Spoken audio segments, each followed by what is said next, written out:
پہلا سوال مفتی صاحب میں آپ سے پوچھنا چاہوں گی کہ اچھے دوست کی نشانیاں کیا ہیں؟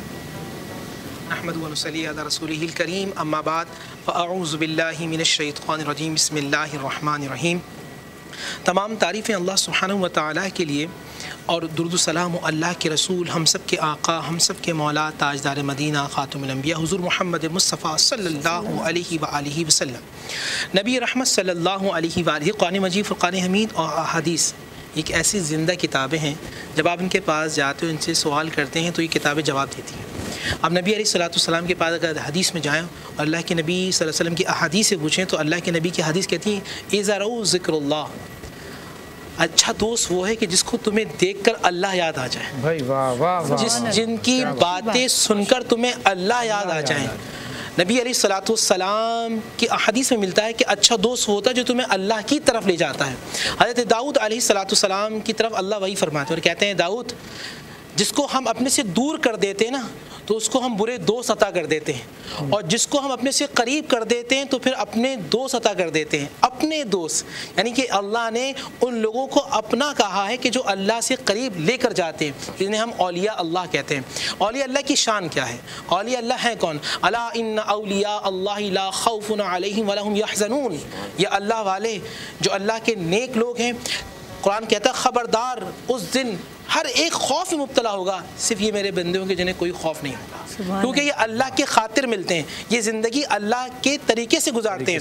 اور اچھا دوست کون ہوتا ہے؟ کہ جو آپ کو نبی علیہ السلام کی احادیث تک لے کے جاتا ہے۔ اچھا دوست کون ہوتا ہے؟ جو آپ کو برائی سے روکتا ہے۔ اچھا دوست کون ہوتا ہے؟ کہ جو آپ کے دل میں نرمی لے کے آتا ہے۔ اچھا دوست کون ہوتا ہے؟ جو آپ کے اندر عاجزی لے کر آتا ہے۔ اچھا دوست کون ہوتا ہے؟ جو آپ کی اصلاح کرتا ہے، تعمیری انداز میں، کہ آپ اس سے سدھر جائیں، نہ کہ لوگوں کے سامنے آپ کو ذلیل کرتا ہے۔ آج لوگوں میں اصلاح کا معاملہ یہ ہے کہ میں 10 لوگوں کے سامنے، ایک بلا ہے نا، یہ اس بلا پر جو ہے نا وہ ہم نے اسٹیٹس ڈال دیا، جواز صاحب آپ نے یہ کیا تھا۔ بھائی جواز صاحب سامنے موجود ہیں، اگر آپ ان کا دل جوڑیں گے، ان کی اصلاح کریں گے، اگر دل جوڑیں گے تو اللہ آپ کو جنت عطا فرما دے گا۔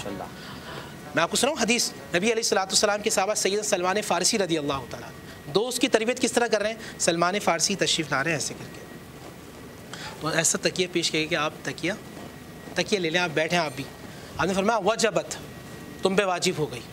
فرمایا کیا واجب ہو گئی؟ فرمایا الجنہ، تم پہ جنت واجب ہو گئی، کیونکہ میں نے سمعت رسول اللہ، میں نے ان کانوں سنا رسول اللہ صلی اللہ علیہ وسلم فرمایا کہ جب کوئی شخص اپنے بھائی کا، اپنے دوست کا احترام کرتا ہے اللہ کے خاطر، اللہ اس پہ جنت عطا فرما دیتا ہے۔ تو خلاصہ کلام یہ کہ دوست وہ ہوتا ہے جو اللہ کی طرف لے جائے۔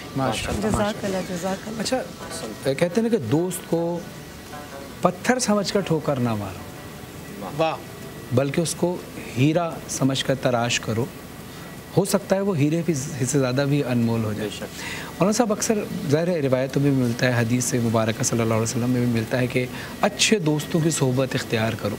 ملتے تو ہمیں بہت سارے لوگ ہیں جو پیار بھی کرتے ہیں، عقیدت کا اظہار بھی کرتے ہیں، پیرامیٹر کیا ہے؟ پتہ کیسے چلے گا کہ ہاں یہ ہمارا دوست ہے جو دوست کی ڈیفینیشن پہ پورا اترے؟ بسم اللہ الرحمن الرحیم، قال اللہ عز و جل انما المؤمنون اخوة، صدق اللہ العلی العظیم۔ قرآن مجید فرقان حمید نے 1400 سال پہلے جو اسکیلز اور جو پیرامیٹرز اور جو قوانین اور جو ضوابط مقرر کر دی ہیں، رہتی دنیا تک وہ قاعدہ تبدیل نہیں ہو سکتا۔ قرآن نے اخوت کا اور بھائی چارگی کا اور ہماگیری کا جو قاعدہ بیان کیا وہی ایمان، انما المؤمنون اخوة، کہ پس مومنین آپس میں بھائی ہیں۔ یقیناً دوستی کے لیے سب سے پہلی شرط یہ ہے کہ صاحب ایمان ہو، صاحب اسلام ہو۔ سب سے پہلی بات یہ ہے کہ جس کے پاس ایمان اور اسلام کا خزانہ نہیں ہے، ہمیں یہ بات یاد کر لینی چاہیے، گرہ سے باندھ لینی چاہیے، وہ ہمارا نہیں ہو سکتا۔ جو اللہ اور اس کے رسول کا نہیں ہے وہ ہمارا نہیں ہو سکتا۔ پہلا معیار تو یہ ہے۔ دوسری بات، جیسے آپ نے کہا، میں ٹو دی پوائنٹ ایک روایت آپ کے حوالے کر دوں تاکہ ہمارے جواب جو ہے اسی پر یہاں پہ ہم پہ ختم ہو جائے۔ پوچھا گیا کہ دوست کسے کہتے ہیں؟ فرمایا لا یکون الصدیق صدیقا حتی یحفظ اخاہ فی ثلاث، تمہارا دوست اس وقت تک دوست نہیں ہو سکتا جب تک 3 چیزوں میں تمہاری حفاظت نہ کرے، 3 چیزوں میں تمہارا نہ ہو جائے۔ فی نکبتی، شدید مشکل میں تمہارے پیچھے نہ کھڑا ہو، اگر پیچھے نہیں کھڑا تمہارا دوست نہیں ہے۔ اور اس کے بعد وفی غیبتی ہی، تم پیچھے ہو، تمہارے پیچھے کوئی برائی کر رہا ہے تو تمہارا ڈیفینڈ کرے، اور فی وفاتی، اور جب تم دنیا سے چلے جاؤ تو تمہارے بعد تمہارے گھر والوں کا ہو جائے۔ یہاں دیکھا ہی گیا زندگی میں تو بڑے دوست ہیں، بڑی بیٹھکیں ہو رہی ہیں، گیدرنگز، اور مرنے کے بعد پتہ بھی نہیں کرتے کہ حالت کیا ہے۔ تو میں ہی سمجھتا ہوں سب سے پہلے ایمان اور اسلام کی شرط ہے۔ اگر اسلام اور ایمان ہی نہیں ہے تو ہمارا دوست کیسے ہو سکتا ہے؟